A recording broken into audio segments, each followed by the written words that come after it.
supaya ini sambil berdoa ini tembus. Amin. Betul, diridhoi oleh Allah SWT, dan kita semua yang tadi datang kemari dan rekan-rekan kita yang lain juga dapat menjadikan pasal ini sebagai sebuah rahmat dari Yang Maha Kuasa. Amin. Pasal 131A ayat 1, tenaga honorer, pegawai tidak tetap, pegawai tetap non-PNS, pegawai pemerintah non-pegawai negeri, dan tenaga kontrak yang bekerja terus-menerus dan diangkat berdasarkan surat keputusan yang dikeluarkan sampai dengan tanggal 15 Januari 2014 wajib diangkat menjadi pegawai negeri sipil secara langsung. Amin. Amin.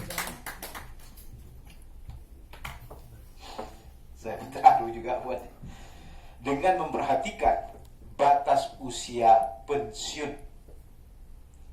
Ya, sebagaimana kita ketahui batas usia pensiun sebagaimana diatur dalam pasal 90 itu untuk yang jabatan non pratama dan jabatan tinggi itu 58 tahun.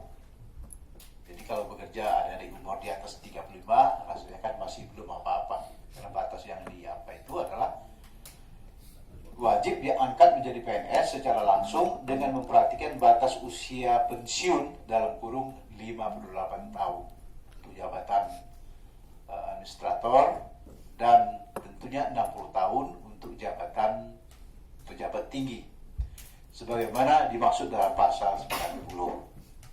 Ya, dalam undang-undang SN itu ada pasal 90 yang mengatur tentang pensiun. Ayat 2, pengangkatan PNS sebagaimana dimaksud pada ayat 1 di atas hanya didasarkan pada seleksi administrasi berupa verifikasi dan validasi data surat keputusan pengangkatan 15 tahun yang lalu atau 12 tahun yang lalu. Ya. Jadi pengangkatan itu siapkan administrasinya, SK bupatinya kalau ada, SK gubernur kalau ada, SK kepala sekolah kalau ada. Berdasarkan itu kalau dihitungnya di bawah tanggal 15 Januari 2014 insya Allah akan diproses. Amin. Amin. Amin. Ya.